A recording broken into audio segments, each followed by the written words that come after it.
Okay, I am back. Friend is back here, and we are going to watch another episode of One Step Beyond. My sinuses are fucked. I do apologize, that just happened. I've closed the windows to block out some of the sound because the last episode we filmed, there was a whole lot of interruptions, and I couldn't hear nothing. Thankfully, when I replayed it back, you can hear the show because what y'all are getting is much louder than what I'm hearing. I'm hearing it very muffled because if I turn it up to where I can hear it loudly, it's going to be too loud on the recording, and then you're either not going to be hearing me or it's going to distort the audio because it's so loud and trying to record it. So it's a very I have to keep the audio at a certain level. And when the world is loud because there's police choppers circling constantly because of the crime in LA, it's difficult to hear. Anyways, I believe this is our last episode of Season 1. It's called Echo. I might be wrong. There might be more episodes I need to look for. The amazing drama you're about to see is a matter of human record. You may believe it or not. But the real people who lived this story, they believe it. They know. They took that one step beyond.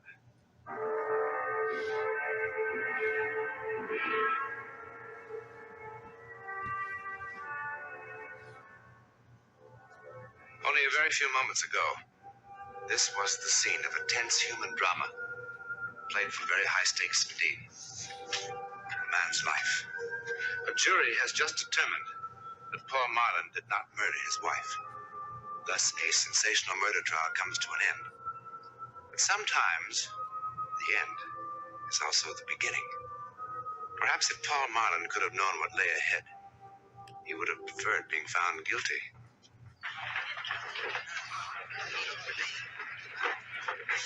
Two episodes in a row about a man killing his wife. Well, Except the other one, he was you just found going to guilty. sit there all day? Got the guillotine. What? Hasn't it gotten through to you yet? It's all over, Paul. You're a free man. Yes, I know.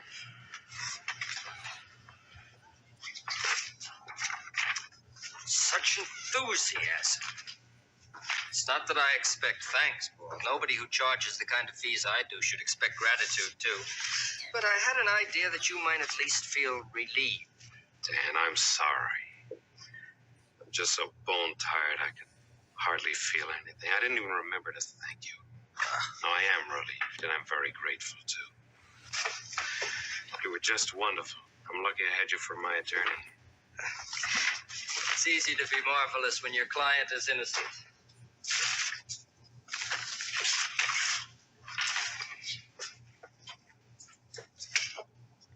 You're still thinking about Julie, huh? I am. I don't know if I'll ever really stop. If I only knew who did it or why. What are you going to do with yourself, Paul? Oh, I don't know. Start trying to pick up the pieces, I guess. You could do with a change of scene. Yes, I suppose so. And a rest. You need a rest, Paul. I'll think about it. Never mind thinking about it. You're going to do something about it. Come on. What's up with his hair? Why does it look strange? Hey, Martin. My paper'd like to know how you feel about being let off. Being let off? Okay. Being found not guilty. Pretty silly question, isn't it? How do you think he feels? Why don't you let your client answer, Counselor? Well, you've gone so far out of your way to twist and distort everything I've said since my wife's death, I see no point in even trying. How about you, Counselor? Do you want me to print no comment also? Or do you have anything to say about the very peculiar shortage of prosecution evidence and witnesses? Not even the district attorney can produce what doesn't exist, Ferris. Is that why the murdered woman's family wasn't even called to testify? Or did you and the DA decide they didn't belong at your private little trial? Now look, Ferris. You know perfectly well I tried to reach a brother in New Zealand. Sure you did. Tried real hard. Yes, we did, but communications to the backcountry of New Zealand are practically non-existent. Besides, it wouldn't have possibly contributed anything relevant. And you know that, of course, without even asking him. Look, Ferris, what are you trying to build?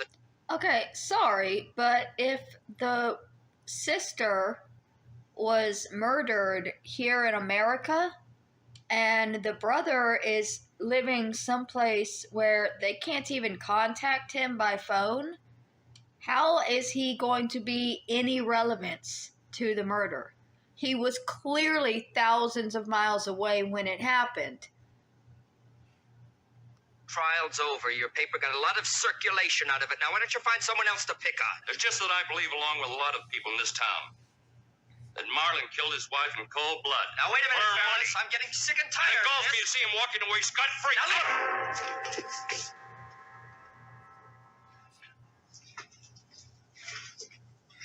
Thanks. I got my headlines.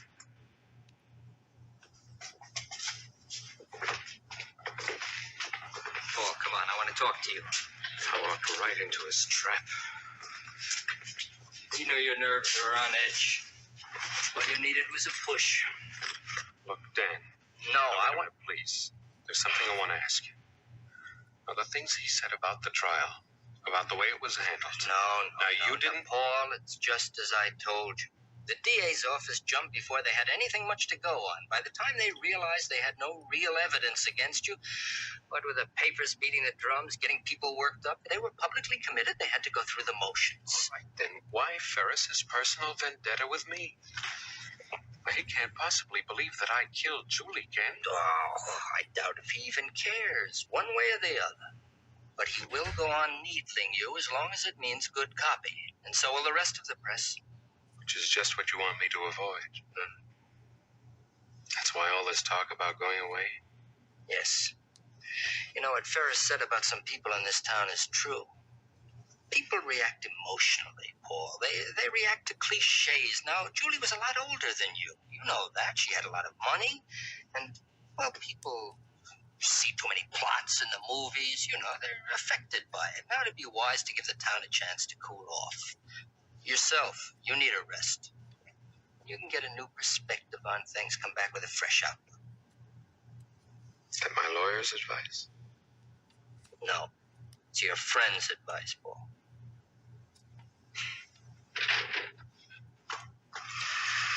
Okay, Dan. All right. I'll go away for a while. So Just did hate he the do idea. it? Looking as though I were running away.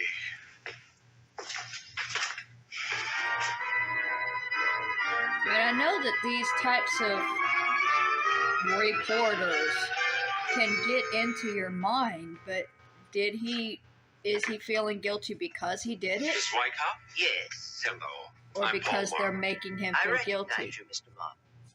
The hotel phone. All I have left is a third-floor rear. I'm sure that'll be quite fine, thank you. Well, it'll have to be. This is our season. Yes, so I understand. I'm sure you'll be quite comfortable. Guess I'm lucky to get anything at all.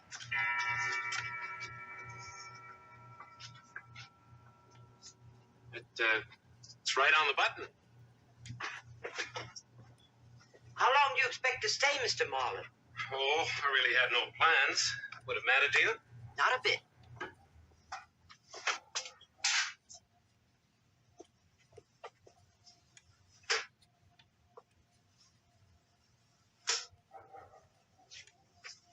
Well, Oh, yes, this will be fine. Thank you very much. that'll be $6 a night. Oh, When you leave, I'll have the trunks moved tomorrow. I can't tell if that's a lot or a little given the time period, but for reference, when I first got to Los Angeles, I stayed in Airbnbs, which were essentially $1 million homes that were filled up with bunk beds. Every room had as many bunk beds as it could fit, and I would pay $25 a night to have a bunk and to be able to use the restroom and the kitchen facilities. So for $6, this seems reasonable to me. This is a full room to yourself, fully furnished with a bed and 2 chairs. You're not having to share it with 12 other people and sometimes dogs. Well, they're no trouble.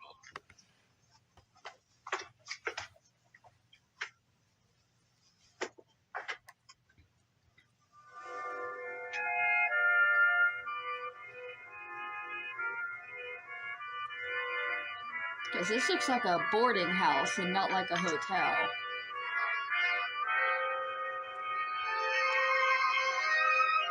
I don't know what they would have been called back then.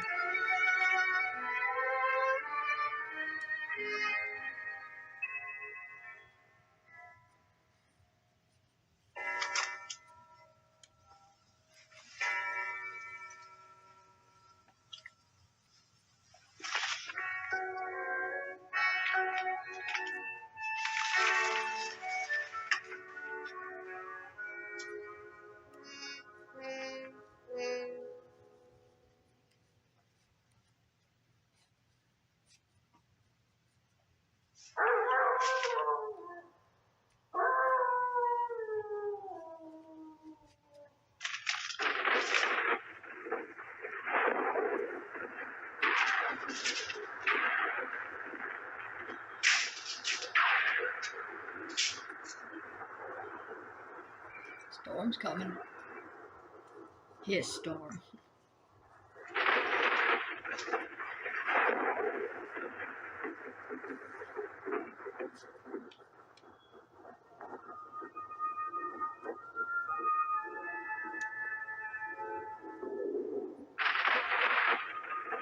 Tom Selleck?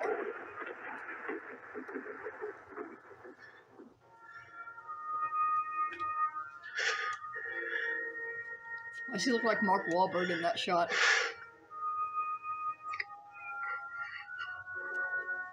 I'm pretty sure the Tom Selleck I just saw was this guy as well, but he's just like changed his appearance 3 times in 3 shots. Black and white distorts things so much, though. It's hilarious. There's a black and white movie I watched where I can't remember the actor's name.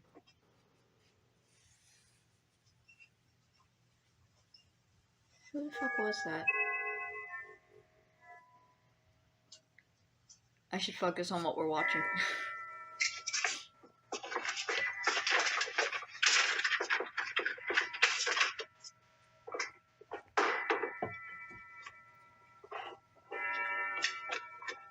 I could watch that other movie though, because it is on YouTube. It's an old Kevin Smith film. It's called Drawing Flies or Catching Flies. I can't remember.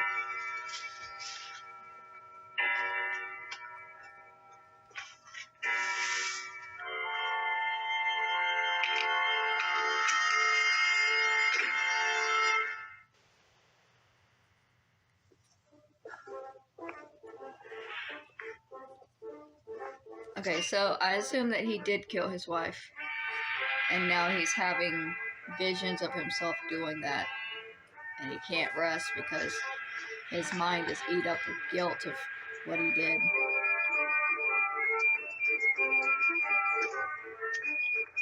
Help you? Bourbon. Any particular? Anything. Just wants to be drunk.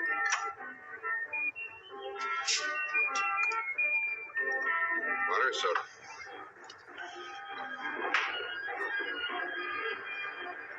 Another, please, a double.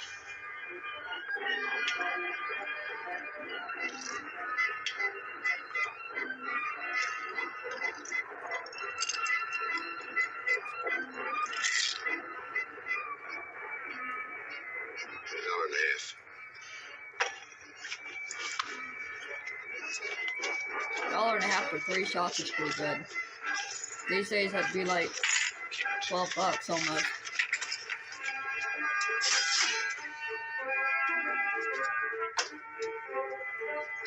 Last time I went to a bar for karaoke, I got one Long Island iced tea that cost $12.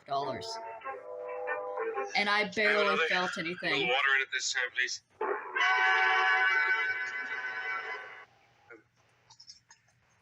Bartender, tell me something. What do you think? What's your name? Oh, he's feeling Joe. something. Tell me something. What do you think of people who see things that aren't there and hear things? They've had too much to drink. No, I mean, before they had too much. In his profession, Before he they've sees that. Even one drop. Too much imagination, I guess. That's it. Too much imagination. Too much imagination is a dangerous thing, you know? Like the man said. Now that's a good mirror.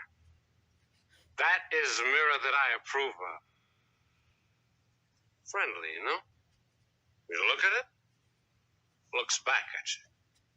This is exactly how drunks No are. tricks, just what's there. You know, Joe, I've got a mirror in my room. Very tricky mirror. Everything, the whole place is tricky. You can't trust it. I mean, sounds and things that aren't even there. Clocks striking the wrong time. Dogs howling like they're supposed to do when somebody dies. Thunder, wind, and lightning after. And you know there was no thunder or lightning tonight. Man came in with a German Luger pistol, and he shot me. Sure. And I didn't even know him. I never saw him before in my life. And I was wide awake. I mean, it's not like a dream. I was wide awake.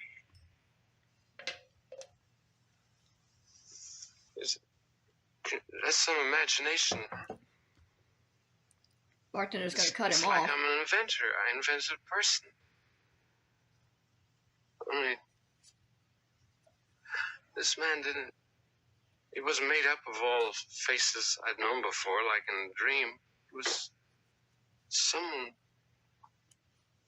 real. Tall, about my height. May I have some change, please? Hey, Tom Selleck's back. Scotch water, please. No ice.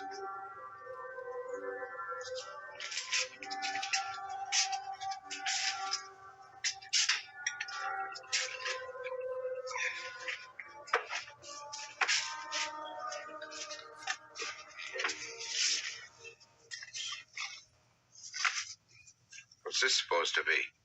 Pardon? £1, Commonwealth of New Zealand. I'm sorry. I've only been in the country a few hours. Takes a while to remember about the currency. Is that his sister's brother?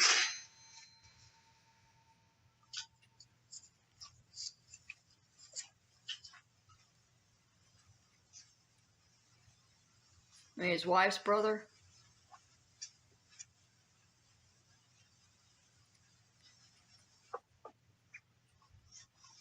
Does the brother think that he killed the wife because of the rumors? Or does he know that he killed the wife because he knows the brother? I mean, he knows the husband. Man, I'm getting my adjectives all mixed up, aren't I? Pardon, but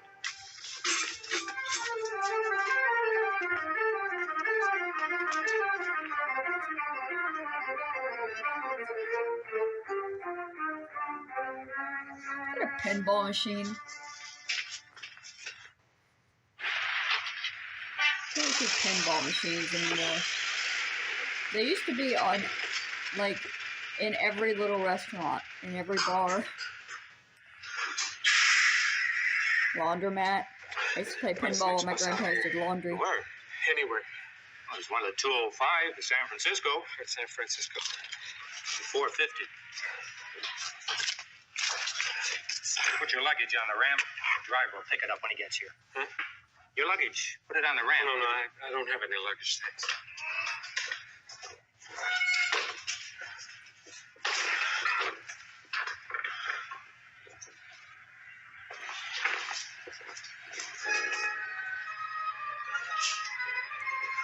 He's coming.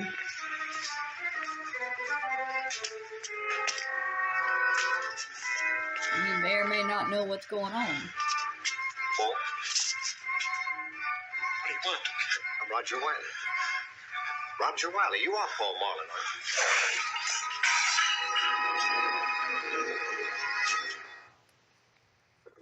Because they said they couldn't contact them, and then he's got this magazine about him punching the reporter that makes him look violent.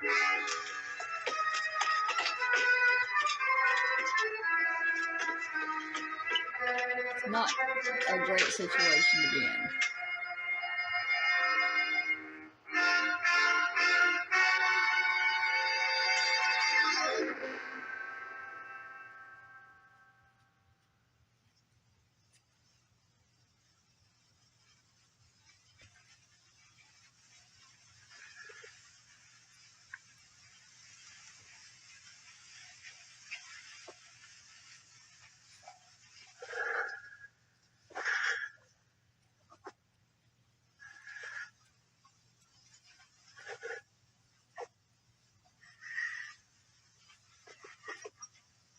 Did he have a gun, or did the brother come by?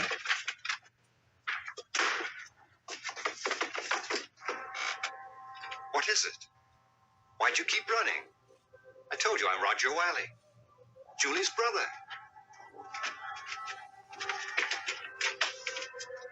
Why did the lady let him into the room that she has already rented out? He paid for it. You can't just let somebody else in. Aren't you well? Shall I call a doctor?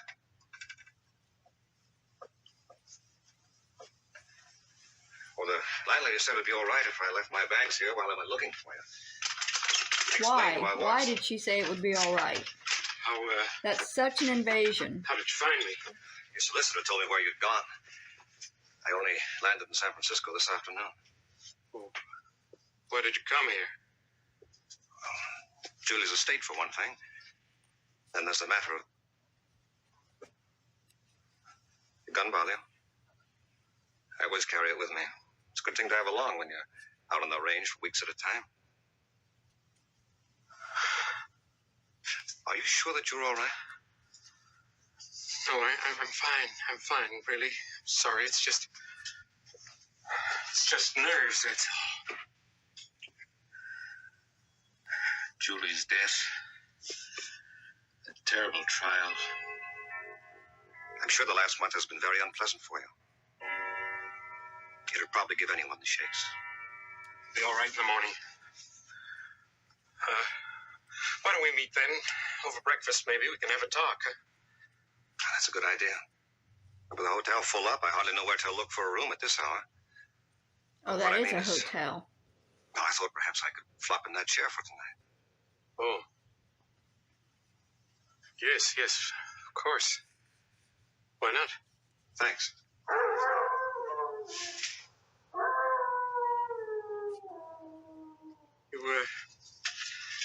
You were saying there was another reason why you came? Oh, yes. I've been out on the range rounding up some beef for shipment. When I got back, I found this letter from Julie waiting for me, along with a notification from the court about the trial and all. Julie wrote this the day before she was killed.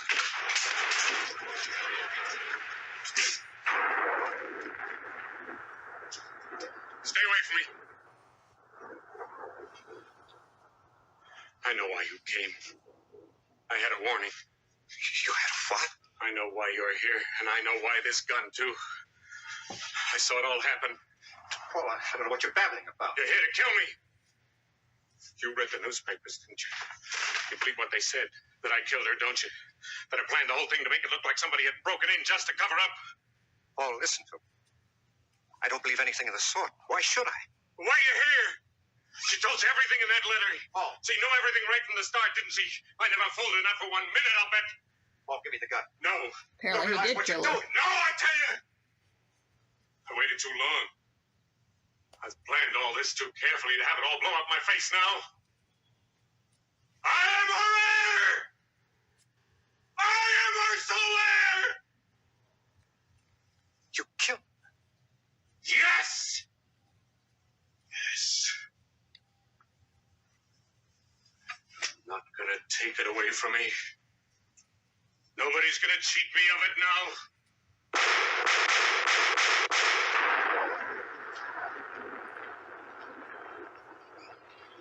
I mean, how do you cover that one up? He was sitting peacefully in a chair.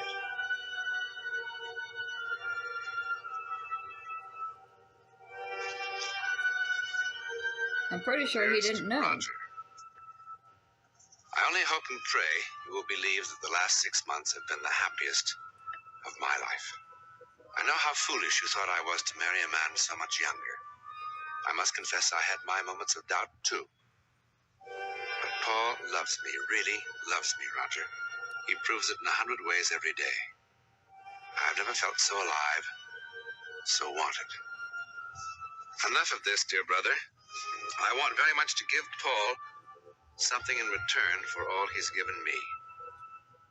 I've decided to immediately transfer all my holdings, real estate, stocks, everything, to his name. And I want it to be a surprise. Naturally, there'll be some complications with those things you and I own together. And as it has been so long since we've seen each other, couldn't you find the time to come to San Francisco? It would be wonderful if you could. Besides, it's high time the two men in my life met and became friends. Julie. So one thing, I guess he does need those Coke bottles in order to read. But, damn, she gave him everything she had, and then he killed her anyway. I mean, maybe he didn't know that she was transferring everything to him, but, like, what the fuck? Paul Marlin went to the gas chamber insisting that he was the victim of an hallucination that drove him to murder.